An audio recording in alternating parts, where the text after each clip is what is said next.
kabar nih teman-teman semua? Semoga teman-teman dalam keadaan yang sehat ya. Nah, pada kesempatan kali ini saya Dalfa Fathiyatu Zahra dari Ada Lembar akan menemani teman-teman semua untuk belajar bersama mengenai kesehatan tubuh dan kebersihan rumah. Untuk kita ketahui, kesehatan tubuh tidak hanya dari pola hidup yang sehat, makanan yang bergizi, dan juga olahraga. Tetapi kondisi lingkungan yang baik juga dapat menjadi penunjang bagi kesehatan tubuh kita. Nah, salah satunya adalah kebersihan rumah. Rumah merupakan tempat di mana kita mengawali dan mengakhiri segala aktivitas kita setiap harinya. Apalagi di kondisi pandemi saat ini, hampir segala aktivitas kita dilakukan di dalam rumah. Oleh karena itu, menjaga kebersihan rumah dan juga lingkungan menjadi hal yang sangat penting untuk kita lakukan demi menjaga kesehatan diri kita dan juga keluarga. Menjaga kebersihan rumah memanglah hal yang terlihat mudah, namun akan terjadi banyak hambatan dan kendala dalam penerapannya. Nah, di video kali ini saya akan memberikan tips kepada teman-teman bagaimana menjaga kebersihan rumah dan juga kesehatan tubuh. WHO mendefinisikan sehat tidak hanya bebas dari penyakit, namun juga jasmani psikologis dan juga kesejahteraan sosial. Nah, ada beberapa sikap yang mempromosikan kesehatan nih. Yang pertama adalah sadar pentingnya nutrisi bagi tubuh. Yang kedua ada aktivitas fisik. Yang ketiga ada aktivitas psikis, contohnya seperti meditasi dan pelatihan mental. Yang keempat ada konseling untuk umum, contohnya adalah konseling untuk perokok. Dan yang terakhir adalah frekuensi aktivitas fisik di waktu luang yang dapat memicu keringat. Selanjutnya ada faktor-faktor yang beresiko bagi kesehatan tubuh. Ada dua faktor, yang pertama adalah faktor resiko individu dan yang kedua ada faktor lingkungan. Pada faktor resiko individu terdiri dari dua aspek. Yang pertama adalah faktor resiko biologis dan yang kedua adalah perilaku individu. Pada faktor resiko biologis itu meliputi dari berat badan, ukuran tubuh, penyakit keturunan, dan juga penyakit kronis.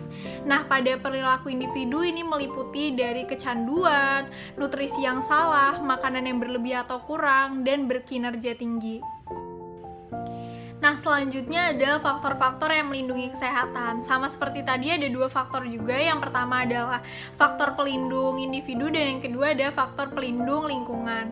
Pada faktor pelindung individu terdiri dari dua aspek. Yang pertama adalah faktor pelindung biologis dan yang kedua adalah perilaku individu.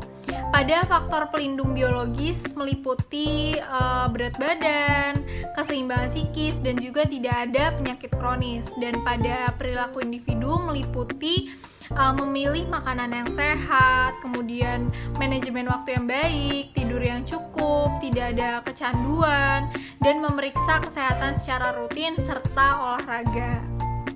Kemudian faktor pada lingkungan ini terdiri dari bekerja, memiliki waktu senggang, kemudian ada keamanan di tempat kerja dan juga keamanan sosial, tidak merasa stres, gaya hidup yang sehat, kemudian terhindar dari polutan dan polusi, tidak ada kerugian sosial dan juga adanya pemeriksaan kesehatan secara rutin.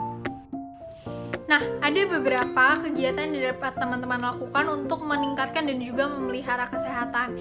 Yang pertama ada makan makanan yang sehat dan bergizi, yang kedua ada aktivitas psikologis, yang ketiga ada olahraga, yang keempat ada pandangan hidup yang positif, yang kelima ada kemampuan untuk mengatasi stres, dan yang terakhir adalah lingkungan yang sehat.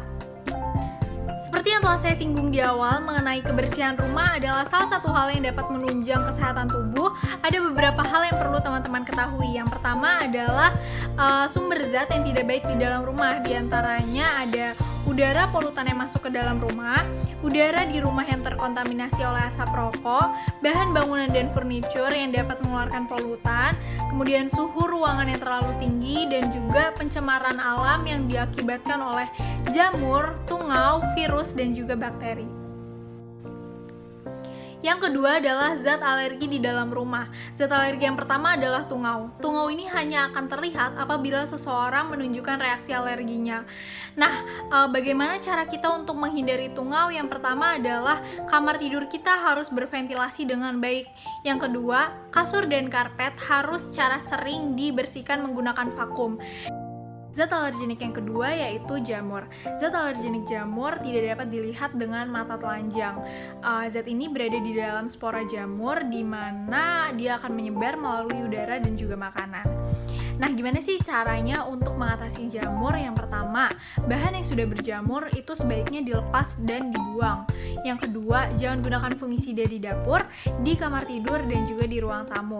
Dan yang ketiga atau yang terakhir itu sesering mungkin untuk membersihkan tempat sampah. Yang ketiga adalah kebisingan sebagai pemicu stres. Suara adalah dasar dari kebisingan. Nah, gimana sih caranya kita untuk meminimalisir kebisingan dalam kehidupan sehari-hari kita? Yang pertama adalah gunakan peralatan rumah tangga yang tenang atau minim bising. Yang kedua, gunakan perlindungan pribadi dengan penyumbatan telinga. Yang ketiga adalah menghindari kebisingan dengan melapisi dinding kedap suara. Yang keempat adalah meminimalisir atau mengurangi sumber-sumber kebisingan dengan melapisi bawah alat-alat yang bising dengan karet ataupun kain. Kebisingan dapat menyebabkan seseorang mengalami stres. Stres ini adalah reaksi tubuh ketika seseorang menghadapi ancaman, tekanan, maupun suatu perubahan. Nah, stres juga dapat ditimbulkan apabila terjadi karena situasi atau pikiran yang membuat seseorang ini mengalami putus asa, marah, gugup, maupun bersemangat. Nah, ada beberapa cara untuk menghindari stres. Yang pertama adalah olahraga secara teratur. Yang kedua, pola makan dan gizi yang seimbang. Yang ketiga, membatasi konsumsi kafein. Yang keempat, menghindari konsumsi alkohol dan nafza. Dan yang ketiga adalah tidur yang cukup.